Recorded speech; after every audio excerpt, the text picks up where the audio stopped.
പൗരത്വ ഭേദഗതി നിയമത്തിനെതിരെ രാജ്യത്തുടനീളം വ്യാപക പ്രതിഷേധങ്ങൾ ഉയരുമ്പോഴും പിന്തുണയ്ക്കുന്ന ജനവിഭാഗങ്ങളും ഉണ്ടെന്ന് തെളിയിക്കുകയാണ് പാകിസ്ഥാനിലെ ഒരു ഹിന്ദു കുടുംബം. നിയമം പാസാക്കിയ ദിവസം തന്നെ തങ്ങൾക്ക് ജനിച്ച മകൾക്ക് പൗരത്വം എന്ന് പേരിട്ടിരിക്കുകയാണ് ഈ കുടുംബം.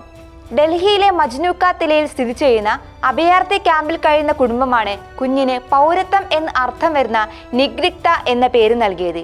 2019 ഡിസംബർ 11 നെഗ്രിക്തയുടെ ജനനം. ഇന്ന് ഈ 4 വയസ്സുകാരിക്കൊപ്പം ഈ ക്യാമ്പ് മുഴുവൻ സന്തോഷത്തിലാണ്. ആഭ്യന്തരമന്ത്രി അമിത് ഷാ 2 സഭകളിലും പൗരത്വ ഭേദഗതി ബിൽ അവതരിപ്പിച്ച് പാസാക്കിയപ്പോൾ വൈകാതെ തന്നെ തങ്ങൾക്കും പൗരത്വം ലഭിക്കുമെന്ന വിശ്വാസത്തിലാണ് ഡൽഹിയിലെ മജ്നൂക്കാടയിൽ നിന്നും കുടുംബം അവരുടെ നവജാത മകൾക്ക് നഗ്രിക്ത എന്ന പേരിട്ടത്.